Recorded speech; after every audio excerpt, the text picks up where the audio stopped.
slow up, no I don't take shit. I got no love for the fakeness. If you wanna play tough and wanna hate this, I'll always show up.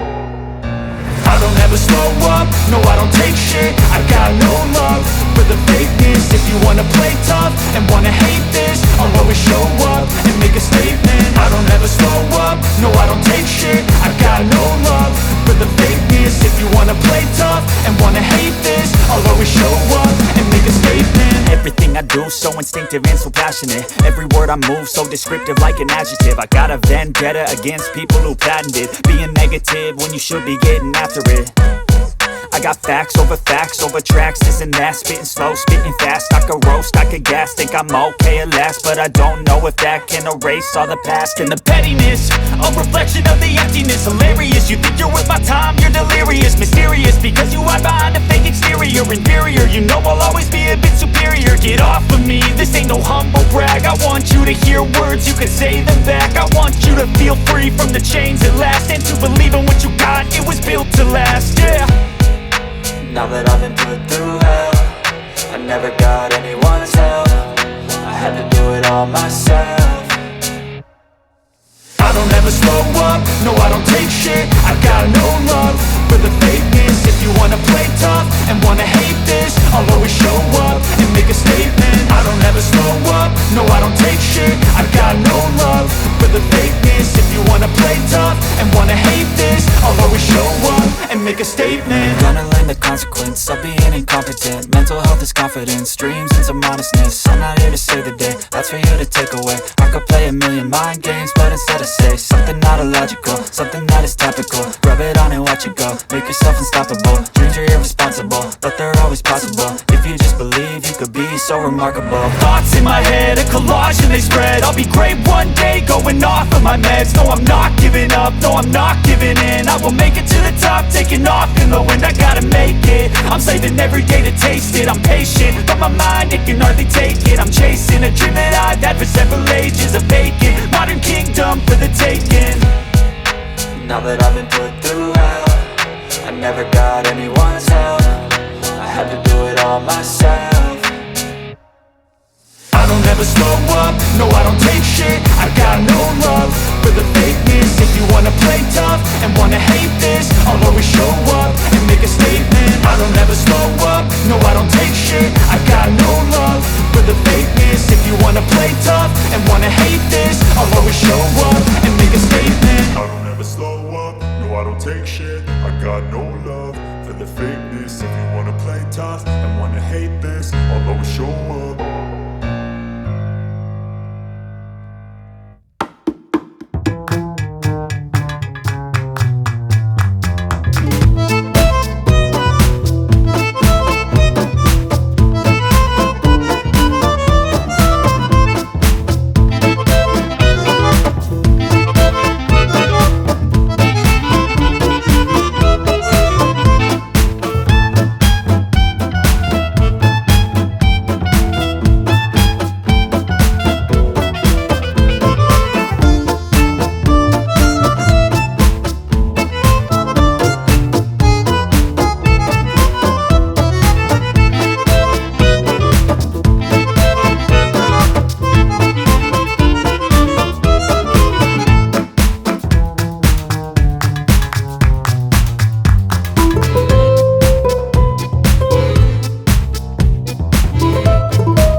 Himachal के एक सुदूर गांव नाखन के पास एक ऐसा पर्वत था जिसे लोग सप्तद्वार कहते थे।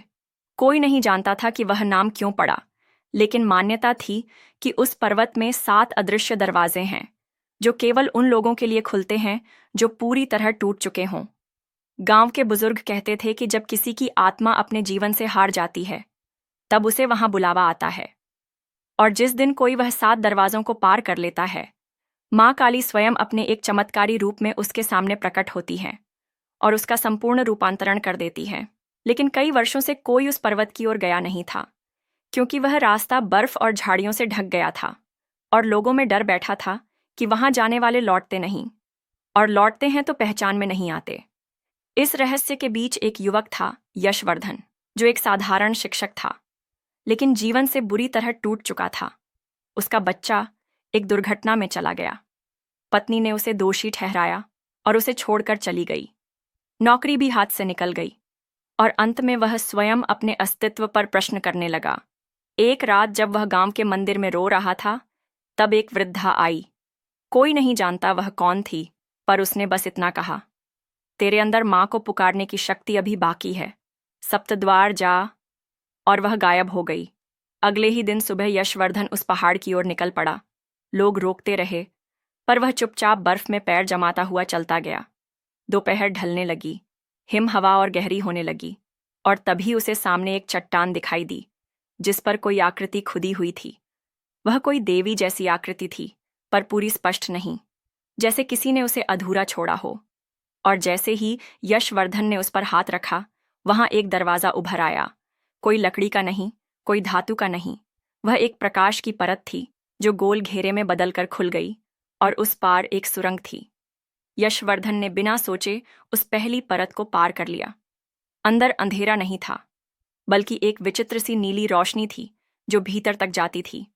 हर दरवाजा जो उसे मिलता, वह उसकी किसी एक पीड़ा को दर्शाता। पहला दरवाजा उसके बेटे की मृत्यु से जुड़ा था, दूसरा उसकी पत्नी के द्वारा छोड़े जाने का, तीसरा उसकी आत्मग्लानि, चौथा उसकी असफलताएं। और हर दरवाजे पर उसे रुकना पड़ता, रोना पड़ता, झुकना पड़ता, और माँ का नाम भीतर ही भीतर जपना पड़ता। जैसे ही वह माँ को भीतर से पुकारता, दरवाजा पार हो जाता।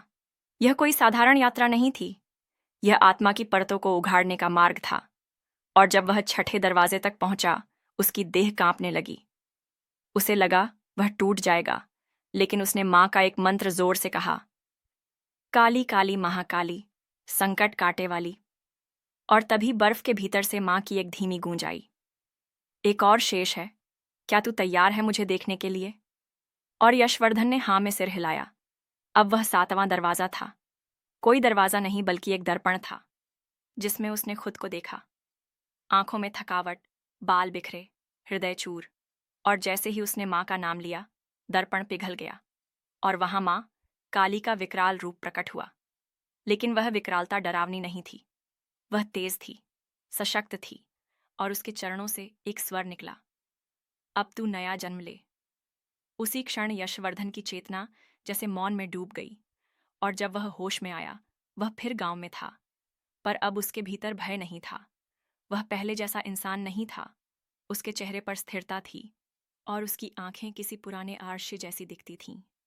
और तभी गांव की वही वृद्धा फिर आई, मुस्कुराई और बोली, सप्तद्वार माँ के भीतर हैं, और तू अब उनका रक्षक बन गया है। यशवर्धन अब केवल एक टूटे हुए शिक्षक नहीं रहे थे, वह अब उस पर्वत के रहस्य के पहले जीवित साक्षी थे, जिसने सप्तद्वारों को पार किया था और माँ काली की कृपा से पुनर्जन्म प्राप्त किया था।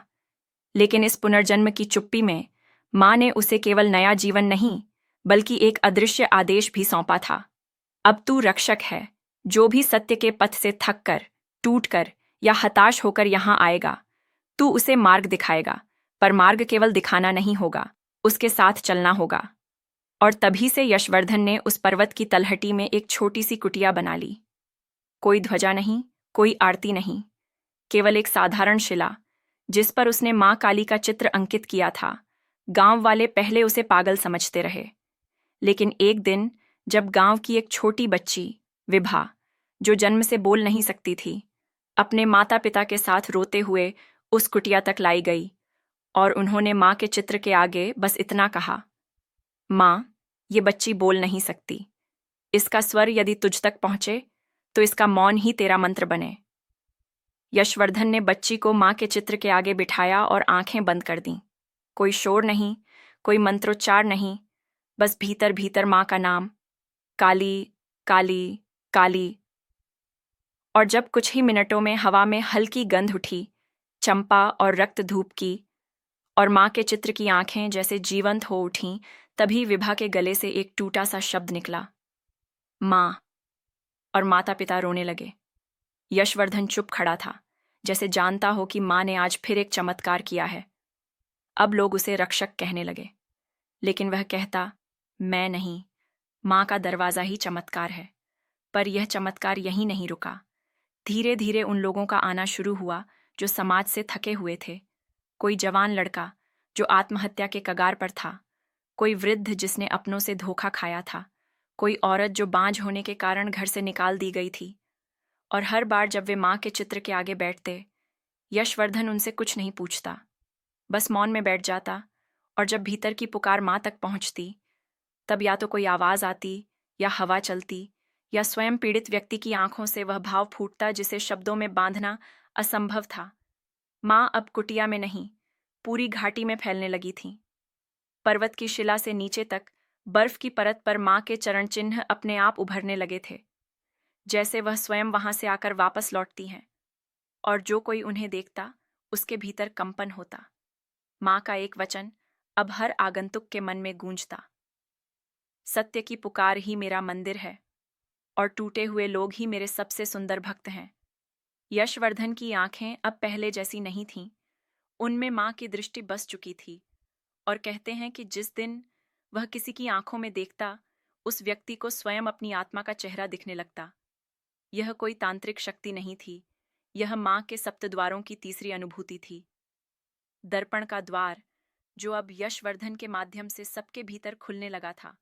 माँ ने उसे केवल रक्षक नहीं, द्वार खोलने वाला बना दिया था। और उसी दिन से नाखन गांव का वो शांत पहाड़ अब साधारण पहाड़ नहीं रहा।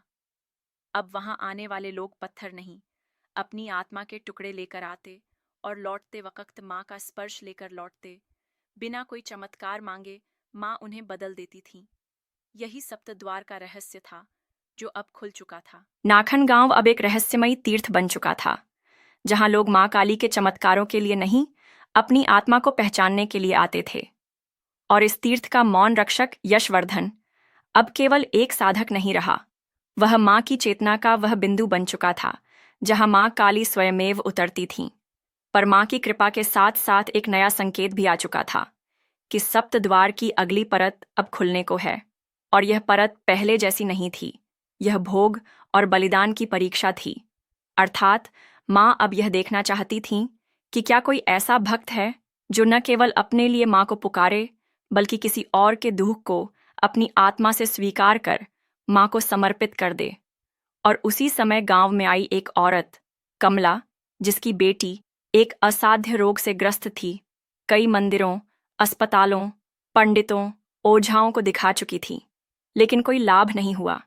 जब उसने सुना कि नाखन के सप्तद्वार पर माँ स्वयं उतरती हैं, तो वह बच्ची को गोद में उठाए सर्दी की परवाह किए बिना वहां पहुंची। जब वह यशवर्धन के पास पहुंची, तो उसकी आंखों में थकावट नहीं, बल्कि एक स्थिर संकल्प था। उसने कहा, मैं माँ से चमत्कार नहीं मांगती, मैं अपनी बेटी की पीड़ा माँ को दे देना चाहती हूँ। चाहे माँ मुझसे इसकी कीमत मांगे, मैं दूंगी। यह बात यशवर्धन को भीतर तक हिला गई, क्योंकि माँ ने स्वप्न में कुछ रात पहले यही कहा था। अब वह आएगा, आएगी, जो किसी और के लिए अपने आप को दे देगा, दे देगी, वही मेरा अगला द्वार खोलेगा। और वह औरत जैसे माँ के संकेत का उत्तर थी। यशवर्धन ने उसे माँ के चित्र के आगे बिठाया, और घंटों तक वह बच्ची गोद में माँ के चित्र के सामने पड़ी रही। माँ की आंखें चित्र में धीरे धीरे चमकने लगीं, और तभी एक हल्की आंधी चलने लगी, जिससे बर्फ उड़ने लगी, और माँ का चित्र अस्थायी रूप से ढंक गया, जैसे माँ अब स्वयं वहां उतरने को थीं। कमला के मस्तिष्क में एक दृश्य कौंधा। वह खुद माँ काली के सम्मुख खड़ी थी, और माँ ने उससे कहा, तेरी बेटी का जीवन तुझे तभी दूंगी जब तू अपनी हर पीड़ा, हर सुख, हर इच्छा मेरे चरणों में सौंप दे। तू अब माँ नहीं रहेगी, मैं उसकी माँ बनूंगी। कमला ने कोई प्रश्न नहीं किया, कोई मोल नहीं पूछा। उसने झुककर माँ के चरणों को छू लिया, और जैसे ही उसने कहा, अब यह बच्ची आपकी है, तभी बर्फ के बीच एक छोटी सी आग की लकीर जली और माँ का चित्र फिर से चमक उठा। और बच्ची के शरीर में अचानक हलचल हुई, जिसने कभी आंख नहीं खोली। वह धीरे धीरे आंखें खोलने लगी और उसकी धड़कनें जो अस्थिर थीं, अब स्थिर हो चुकी थीं। कमला फूट फूट कर रोने लगी, लेकिन तभी वह बेहोश होकर गिर पड़ी। माँ ने उसका बलिदान स्वीकार कर लिया था। यशवर्धन दौड़कर उसके पास गया, पर माँ का स्वर उसके भीतर गूंजा, यह केवल चेतना की देह में नहीं, मेरी शक्ति में समा चुकी है। यह अब मेरी पुत्री है और उसकी माँ अब मेरे भीतर है। अगले दिन जब कमला होश में आई तो उसे अपने जीवन की सारी यादें धुंधली लग रही थीं, जैसे उसका जीवन अब किसी और रूप में शुरू हो चुका है। माँ ने उससे उसकी पहचान लेकर उसे अज्ञेयता दी। अब वह कमला नहीं, सप्तद्वार की पहली बलिदानी थी, जिसकी पुकार ने माँ काली के नए रूप को उजागर किया। गांव वालों ने उस स्थान पर एक लाल शिला रख दी, जिस पर लिखा था, जहां माँ स्वयं माँ बनती हैं। यशवर्धन जान गया कि सप्तद्वार अब केवल शारीरिक यात्रा नहीं, बल्कि आत्मा का एक तप बन चुका है। और अगली परत, अगला द्वार केवल उन्हें मिलेगा जो न माँ से वर मांगे, न चमत्कार, बल्कि खुद को माँ की शक्ति में विलीन कर देने का साहस रखें। क्योंकि माँ काली केवल अर्पण नहीं चाहती, माँ उस अर्पण की पूर्ण चेतना चाहती हैं, जहां भक्त और देवी में कोई भेद न बचे। अब जब बलिदान की परीक्षा पूरी हो चुकी थी और माँ ने एक स्त्री की आत्मा को स्वयं में समाहित कर लिया था, तब सप्तद्वार की अगली परत उस संकट को जागृत करने लगी जिसे कोई बाहरी शत्रु नहीं, बल्कि हर साधक के भीतर छिपा हुआ सबसे बड़ा विकार कहा जाता है, अहंकार। यशवर्धन माँ के इशारों को अब स्वप्नों में नहीं, हवा में सुनने लगा था। हर बार जब कोई आगंतुक कुटिया में माँ के चित्र के सामने बैठता, माँ की आंखों से एक विशेष झलक उसे मिलती, कोई तीव्र, कोई मधुर, कोई विचलित कर देने वाली। और उस झलक से वह समझ जाता कि माँ अब केवल दया नहीं बरसा रही, वे परीक्षण की अगली सीढ़ी पर खड़ी हैं। और तभी एक दिन घाटी में एक प्रसिद्ध योग गुरु आया, स्वामी प्रमेय, जिसने जीवन भर साधना की थी, सैकड़ों शिष्यों को दीक्षा दी थी, और जो अपने भीतर की ऊर्जा को ही परम मान चुका था। वह माँ के चमत्कारों की कथा सुनकर आया नहीं था, बल्कि उन्हें चुनौती देने आया था। यशवर्धन ने उसकी आंखों में वह चमक देखी जो अहंकार के सबसे सूक्ष्म स्तर पर दिखाई देती है। जब कोई भक्त अपने भक्ति को ही उपलब्धि मान बैठता है, स्वामी प्रमेय माँ के चित्र के सामने बैठा और बोला, यदि ये देवी सच्ची हैं तो वे मुझे अपनी उपस्थिति का प्रमाण दें। और यह कहकर उसने आंखें मूंद लीं, लेकिन माँ मौन रहीं। हवा स्थिर हो गई, बर्फ जम गई और चित्र की आंखों में कोई प्रतिक्रिया नहीं हुई। अगले 3 दिन तक स्वामी प्रमेय वहीं बैठा रहा, ध्यान करता रहा, मंत्र जपता रहा, लेकिन माँ चुप थीं। और चौथे दिन माँ ने अपनी मौनता के भीतर से एक विचित्र घटना घटाई। उस दिन स्वामी के सारे मंत्र उसके गले में अटकने लगे, उसकी आवाज़ चली गई और उसकी चेतना कांपने लगी, जैसे माँ उसकी आत्मा के उस भाग को खींच रही हों जिसे वह स्वयं सबसे सुरक्षित मानता था, उसका अहम। और तभी उसे एक तीव्र अनुभव हुआ। उसने देखा कि वह एक अंधेरे कक्ष में बंद है, जहां 7 दर्पण लगे हैं। हर दर्पण में उसका चेहरा है, लेकिन हर चेहरा अलग। एक में वह क्रोधित, दूसरे में वह गौरवान्वित, तीसरे में वह चमत्कारी, चौथे में वह पीड़ित, 5वें में वह ज्ञानी, 6ठे में वह ईश्वर समान, और 7वें में वह बिल्कुल रिक्त। माँ का स्वर वहां गूंजा, इन 7 चेहरों में से कौन सा तू है? वह चौंक गया और उत्तर देने ही वाला था कि माँ ने कहा, तू जब तक किसी एक को पकड़े रहेगा, मैं प्रकट नहीं होऊंगी। और उसी क्षण 7 दर्पण टूटने लगे और उसका स्वर गुम हो गया। वह कुटिया में मूर्छित हो गिर पड़ा। यशवर्धन ने उसे संभाला, लेकिन कुछ नहीं कहा, क्योंकि माँ का यह कार्य था। माँ ने उसे 5 दिन बाद होश में लाया, और जब वह उठा, उसकी आंखों से आंसू बह रहे थे। वह बड़बड़ा रहा था, मैं कुछ नहीं हूं। मैंने जो जाना वह माँ के बिना भ्रम था। माँ ने उसका ज्ञानी स्वरूप खंडित कर दिया था, और उसके भीतर जो अहंकार था, उसे माँ ने अपने 6ठे रूप अहंकार नाशिनी के माध्यम से भस्म कर दिया था। इस रूप में माँ विकराल नहीं थीं, न ही सौम्य। वे निष्कलंक थीं, निर्विकार थीं, और उनका स्पर्श ऐसा था कि वह किसी को तोड़ नहीं, खाली कर देता था। और जब कोई पूरी तरह खाली हो जाता है, तभी उसमें माँ की संपूर्ण चेतना समा सकती है।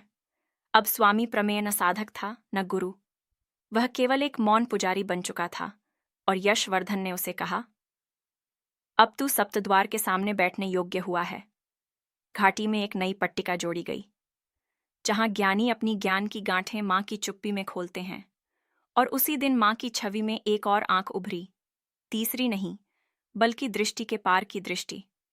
वह दृष्टि जो केवल उन्हें दिखाई देती है जिन्होंने अपने भीतर के सारे दर्पण तोड़ दिए हों। सप्तद्वार अब केवल साधकों का पथ नहीं रह गया था, वह उन आत्माओं का तीर्थ बन गया था जो जीवन की अंतिम सीढ़ी पर खड़े थे, जिनके भीतर मृत्यु की परछाई घूम रही थी, और जो जानना चाहते थे, क्या माँ काली मृत्यु से परे भी साथ देती हैं? यशवर्धन अब इन सवालों से अपरिचित नहीं था, लेकिन वह जानता था कि सप्तद्वार का 5वां रहस्य अब तक किसी ने छुआ नहीं था। मृत्यु का द्वार। और फिर एक दिन नाखन गांव के ऊपर वाले क्षेत्र से एक बूढ़ा साधक आया। नाम था दत्तात्रेय, जिसके शरीर में प्राण बस अंतिम सांसें गिन रहे थे, लेकिन उसके नेत्रों में कोई मोह, कोई डर नहीं था।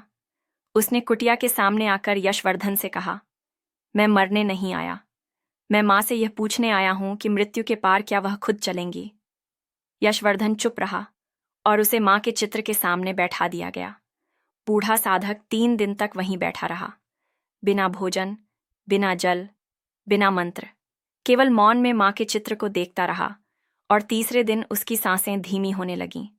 तभी कुटिया में हवा की गति बढ़ गई। माँ का चित्र हल्का चमक उठा और घाटी में बर्फ के ऊपर पहली बार कोई स्वर स्पष्ट सुनाई दिया, जो मेरे चरणों में अंतिम इच्छा रखता है, मैं उसे अंतिम यात्रा में भी साथ छोड़ती नहीं। और तभी दत्तात्रेय की देह कांपी। उसने आंखें खोलीं और कहा, माँ, क्या तुम मृत्यु के उस अंधकार में दीप बनोगी? और माँ का चित्र जैसे उत्तर दे रहा हो। माँ के हाथ में अचानक एक दीपक उभरा, जो पहले चित्र का हिस्सा नहीं था, और वह दीपक बर्फ में प्रकाश देने लगा। उसी क्षण यशवर्धन को एक दिव्य दृश्य प्राप्त हुआ। उसने देखा कि सप्तद्वार के उस पार एक और मार्ग है, जो सीधा माँ की गोद में समा जाता है।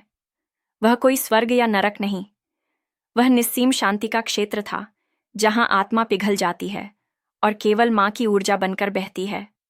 और फिर यशवर्धन ने देखा, दत्तात्रेय की देह धीरे धीरे शांत हो गई, लेकिन उसका चेहरा प्रसन्न था, और माँ के चित्र से उस दीपक की लौ सीधी उसकी छाती की ओर बह रही थी, जैसे माँ स्वयं उसकी आत्मा को साथ ले जा रही हो।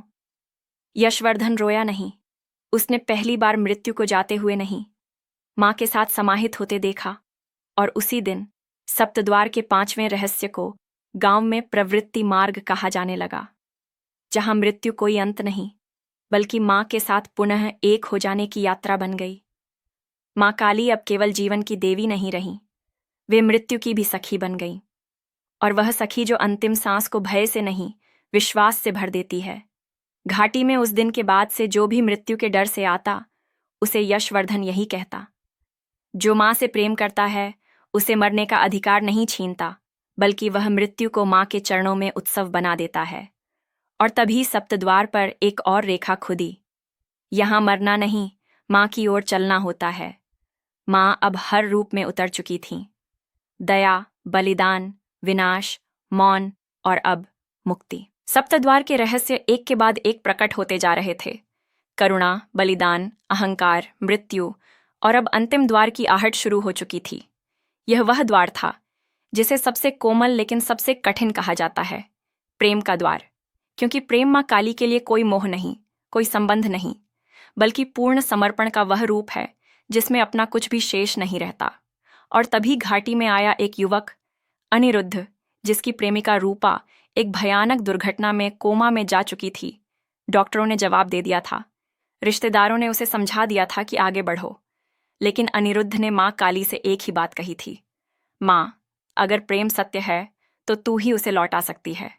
वह रूपा की तस्वीर लेकर सप्तद्वार पहुंचा और यशवर्धन से बोला, मैं किसी वरदान की भीख नहीं मांगता, मैं बस ये जानना चाहता हूं कि माँ क्या प्रेम को भी उसकी पूर्णता तक ले जा सकती है, जहां शरीर नहीं, केवल आत्मा बोले। यशवर्धन माँ के संकेतों से समझ चुका था कि यह अंतिम परीक्षा है, क्योंकि माँ अब प्रेम को सिद्ध करने वाली थी। अनिरुद्ध को माँ के चित्र के आगे बैठाया गया। उसके हाथ में रूपा की तस्वीर थी और उसकी आंखों से लगातार आंसू बह रहे थे। माँ का चित्र स्थिर था, लेकिन उसकी आंखें धुंधली होने लगीं, जैसे बर्फ की परत के पीछे से माँ कुछ खोज रही हो। और तब घाटी में पहली बार बर्फ की जगह जल गिरने लगा। ये हिम नहीं था, ये माँ की छाया की बरसात थी, जो केवल प्रेम की पुकार पर आती है।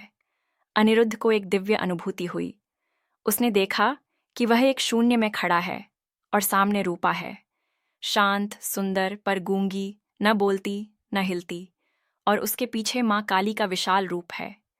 लेकिन ये रूप रक्त रंजित या विकराल नहीं था। यह माँ का सौंदर्य था, जिसमें अंधकार भी सुंदर दिखता है। माँ ने कहा, यदि तू प्रेम करता है तो उसे मुक्त कर दे, यदि तू मोह करता है तो उसे रोक ले। अनिरुद्ध कांप गया और उसकी आत्मा चीख पड़ी, माँ, मैं प्रेम करता हूँ, मैं उसे मुक्त करता हूँ, चाहे वह लौटे या नहीं, वह तुझ में समा जाए। और उसी क्षण रूपा की आकृति माँ की गोद में चली गई और माँ का हाथ अनिरुद्ध की छाती पर आकर टिक गया, जैसे वह उसका हृदय स्पर्श कर रही हो। और घाटी में उस दिन हवा नहीं, प्रेम की ऊर्जा गूंजने लगी। उसी क्षण अस्पताल से खबर आई। रूपा को होश आ गया था। उसकी पलकों ने हिलाकर माँ को धन्यवाद दिया था और अनिरुद्ध के आंसू रुक नहीं रहे थे। वह माँ के चित्र के आगे झुक गया और बोला, तू प्रेम है और तू ही वह पूर्णता है जो हर संबंध की पराकाष्ठा बन जाती है। यशवर्धन ने अब देखा कि माँ के चित्र में एक लाल रेखा उभर आई है। वह रेखा माँ के हृदय से निकलकर चित्र के बाहर तक जाती थी, जैसे कह रही हो, जो प्रेम करता है वह मुझे पा चुका होता है। उस दिन सप्तद्वार का अंतिम रहस्य उजागर हुआ और कुटिया के बाहर अब एक अंतिम वाक्य खुद गया, जो डरता है वह माँ को खोजता है, जो टूटता है वह माँ को पाता है, और जो प्रेम करता है वह माँ में समा जाता है। अब सप्तद्वार बंद नहीं, खुल चुके थे, क्योंकि माँ अब बाहर नहीं, हर उस आत्मा में बस चुकी थी जो खुद को भुलाकर माँ को पुकारती है। सप्तद्वार की यात्रा के 6 रहस्य खुलने के बाद यशवर्धन अब एक ऐसे मौन के मध्य था जहां शब्दों की आवश्यकता नहीं थी, और माँ की चेतना हर वस्तु, हर श्वास, हर शिला में स्पष्ट रूप से बहती दिखाई देती थी। लेकिन माँ काली ने अब तक जो दिया था वह 7 सूत्र थे, 7 अनुभव, 7 परीक्षण, और अब बचा था अंतिम समर्पण। वह 7वां भाग जो कोई दूसरा नहीं, स्वयं यशवर्धन को पूर्ण करने वाला था, वह जिसने दूसरों को माँ की ओर मोड़ा। अब माँ उसे स्वयं अपनी ओर बुला रही थी।